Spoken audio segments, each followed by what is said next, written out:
Salut tout le monde, c'est Zero909 et on se retrouve aujourd'hui pour un nouveau tutoriel sur la méthode débutant pour apprendre à résoudre un Rubik's Cube 3x3. Alors je sais, j'avais dit que je sortirais cette vidéo il y a un moment, donc très rapidement après le début de la série, et je ne l'ai pas fait. Alors voilà pourquoi je vous propose également pour ce YouTube Challenge un épisode où qui va sortir quelques temps après celui-là, je pense dans 15-30 minutes, voire peut-être une heure.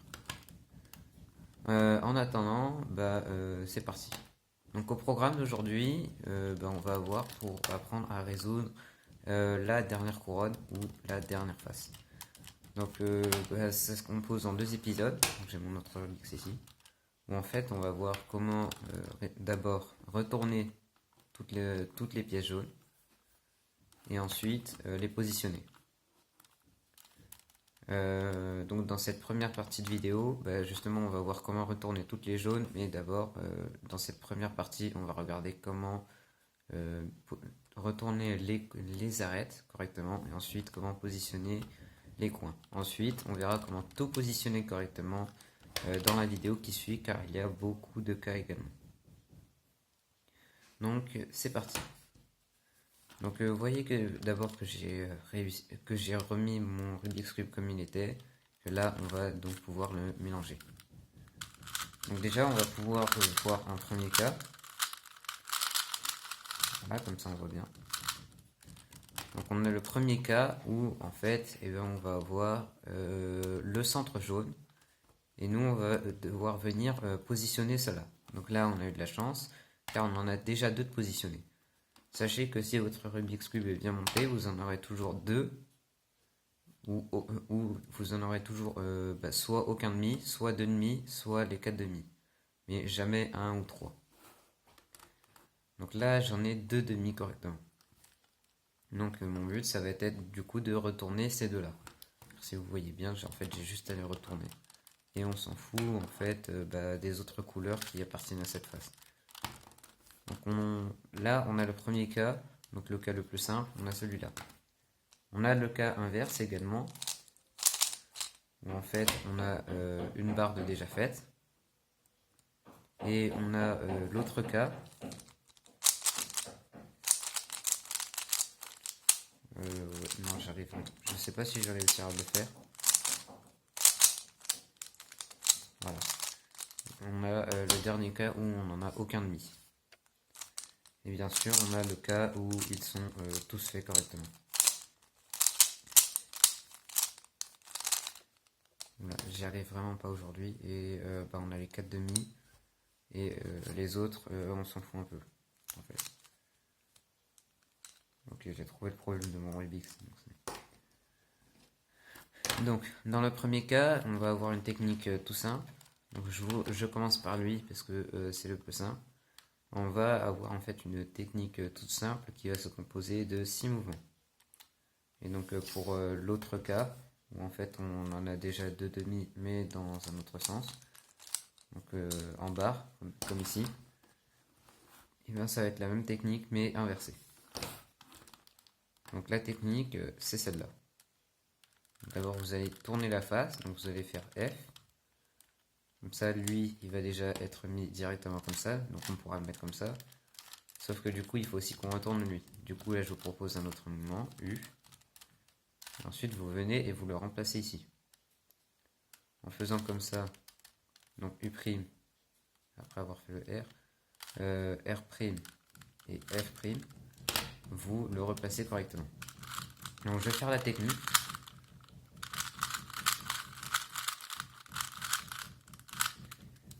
Donc on avait ça, on a ici, on a ça, et en fait la technique ça va être celle-là. F, U, R, U', R', F'. Donc ça c'est pour ceux qui sont intéressés, pour le nom des mouvements. Donc je refais la face là. Ensuite lui on vient le monter, lui on vient le décaler pour reposer lui. On vient tourner. Ah mince, excusez-moi. C'est pas ça.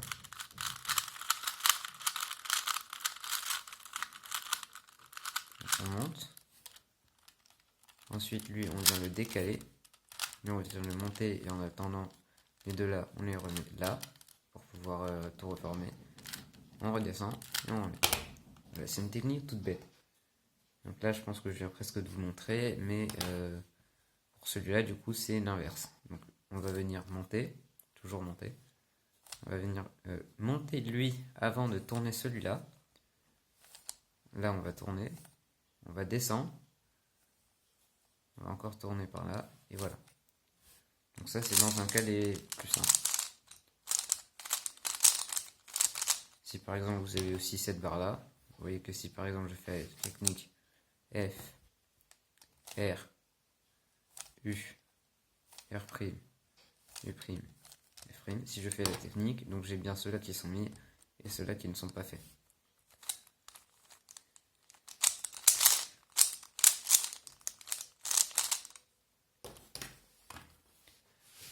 Voilà. Donc ça, c'est la première partie. Donc là, on a d'abord ça et maintenant, on va voir.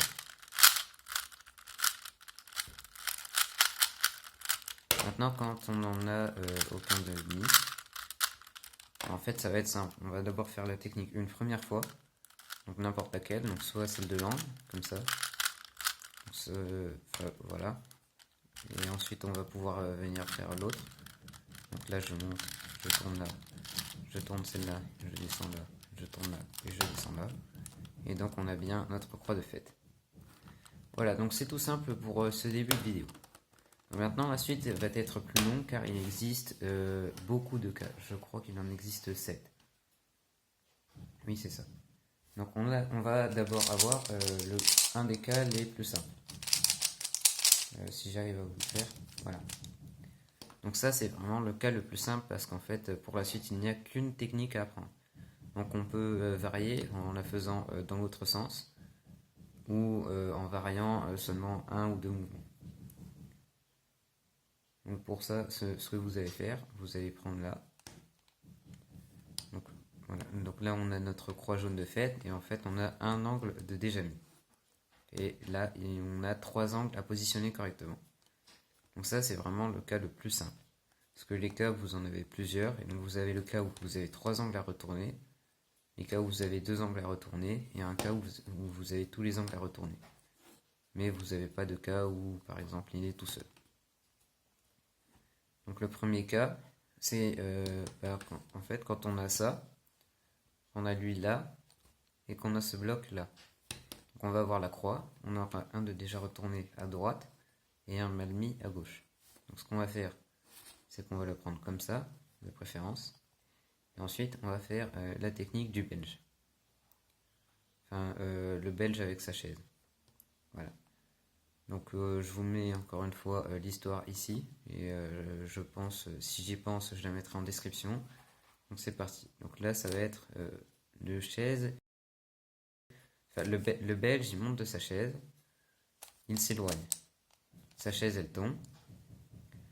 Il se met à côté de sa chaise, il relève sa chaise, il s'assoit sur sa chaise, enfin, il se replace devant sa chaise et il se rassoit. Donc ça fait ça. Donc on monte là, on tourne 2 fois et on descend. Maintenant pour le remettre, plutôt que de faire ça, donc on va venir le tourner une fois pour le mettre à côté ici, la paire, et on va le mettre. Et donc là on aura le jaune de déjà tout retourner. Donc je peux faire ça par exemple. Donc là j'ai bien ça et j'ai bien un coin de fait à droite et un à gauche. Il faut que les autres ils soient mal faits. Sinon vous ne pouvez pas faire la technique. Donc je fais ça, je tourne 2 fois, je descends, je tourne une fois, je monte, je tourne et je descends. Donc là j'ai plus qu'à terminer du coup. Allez.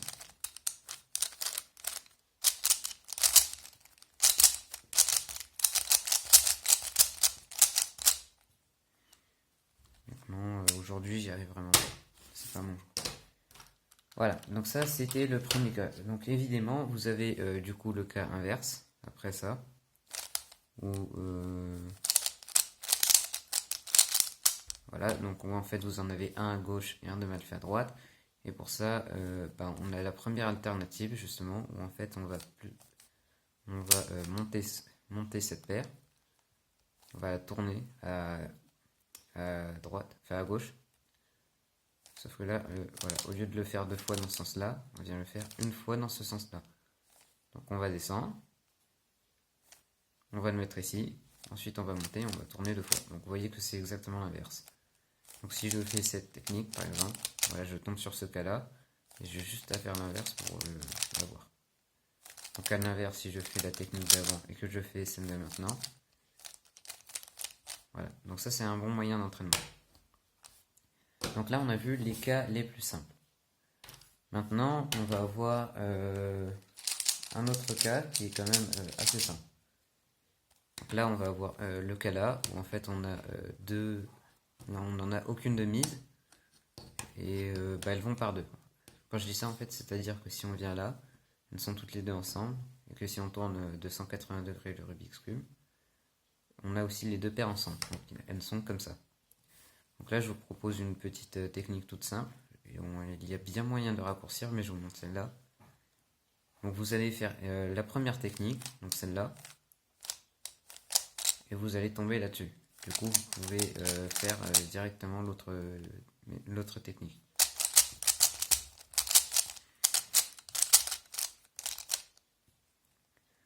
Donc je remonte quand même. Donc voilà, quand on tombe là-dessus. Donc là, voilà que je vous montre ma petite méthode à moi. Ce que vous pouvez faire, c'est vous montez là, vous tournez normalement, vous continuez la technique. Et là, plutôt que de le replacer directement, vous allez le tourner directement à gauche. Parce qu'en fait, voilà, si je le fais comme ça, et que je le remonte, et que je le tourne comme ça, c'est trop long.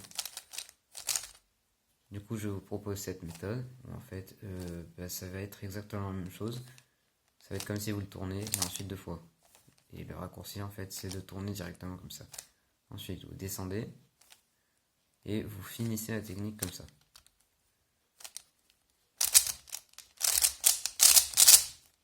Voilà. Et c'est pareil, là-dessus, si on continue sur cette méthode, on arrive au 4e cas. Donc celui-là, il est assez simple quand même. Où en fait, vous en avez 2 demi, sauf qu'ils sont opposés. Voilà. Et donc on en a 2 ici à retourner. Donc là, si je mets comme ça en face de moi, j'en ai un là et un là. Donc nous, ce qu'on va chercher, c'est d'en avoir un à notre gauche, donc celui-là, et celui qui est devant, on va l'avoir à droite. De façon à ce que si je tourne, je l'ai ici. Donc par exemple, si je fais ça, je les ai bien là, sauf que je ne l'ai pas ici, mais je l'ai en face. Il ne faut pas qu'ils soient en face pour une fois. Donc là, je ne l'ai pas. Et donc on va pouvoir reprendre la technique juste avant. Donc on fait ça, ça, ça, ça et ça. Maintenant, on peut encore le faire 2 fois. Mais bon, ça c'est trop long. Donc, la meilleure méthode pour ça, c'est vous montez, vous tournez 2 fois, vous descendez, hop, et là, comme avant, plutôt que de venir le remettre, je le tourne dans ce sens-là et je descends. Je viens et je le fais une 2e fois où je le tourne comme ça et je descends. Et voilà. Et donc là, c'est comme si on venait de faire la technique 3 fois. Donc là, on a déjà fait 4 cas. Donc la vidéo, elle commence déjà à être longue, mais on va poursuivre. Ensuite, on commence à arriver à des cas compliqués, donc comme celui-là, où je vais toujours garder la première technique, plutôt que d'en rajouter, parce que là, ça en fait déjà quand même pas mal. Là, en fait, je vais en avoir 2 de déjà faits et 2 de pas faits. Et les deux qui sont pas faits, ils sont tous les deux en train de regarder dans la même direction. Du coup, moi, je vais les mettre derrière. Je vérifie, je crois que c'est ça. Et ensuite, on va pouvoir faire la méthode d'avant. Ouais, ici. Et donc, on va pouvoir tourner 2 fois. Je descends, je tourne une fois, je monte, je tourne ici et je descends. Et là, on arrive directement sur le 6e cas. Donc là, voilà. Donc en fait, c'est un peu comme celui qu'on avait déjà précédemment. Voilà. Bon, en fait, ici on n'en avait aucun de retourné, et ici on en avait deux. Donc comme ici, on a déjà deux de fait. Sauf qu'à l'inverse, si on le tourne de 180 degrés, lui, il en a déjà deux de fait, alors que lui, non. Et nous, c'est ce qu'on va chercher. Donc là, la meilleure astuce, donc c'est de garder les deux qui sont là sur votre gauche et d'en garder un à droite. Donc celui-là, il ne regarde pas. Et donc là, on va faire notre technique, celle-là, et on va arriver directement sur le premier cas que je vous ai montré, où en fait on peut venir prendre ici. Donc oui, vous pouvez aussi tourner ça, c'est plus rapide. Et ensuite vous montez, vous tournez deux fois, vous baissez et voilà. Donc là on arrive directement au dernier cas.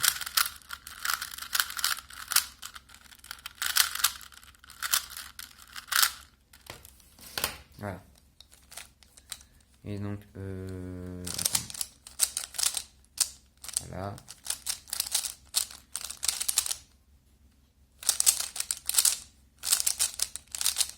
Voilà, et donc là on a le dernier et le septième cas, où en fait, comme avant, on a déjà la croix de fête, on en a deux demi, sauf que là, il ne regarde pas en face. Et on a ces deux-là. Donc là, je vous propose ma petite méthode, où en fait, on va venir faire la même technique qu'avant. Là, on va la faire deux fois ici, on descend là, on monte là, on descend là, et voilà. Donc là, on tombe là-dessus directement, et on peut terminer. Et ça, c'est assez long. Du coup, je vous propose un peu comme l'inverse de cette technique, de la première technique, où en fait je vais monter et encore une fois je vais tourner ici, je descends, je tourne ici, là, je monte, je tourne une fois et je descends. Et là-dessus j'arrive sur ce cas-là et je peux le terminer. Voilà.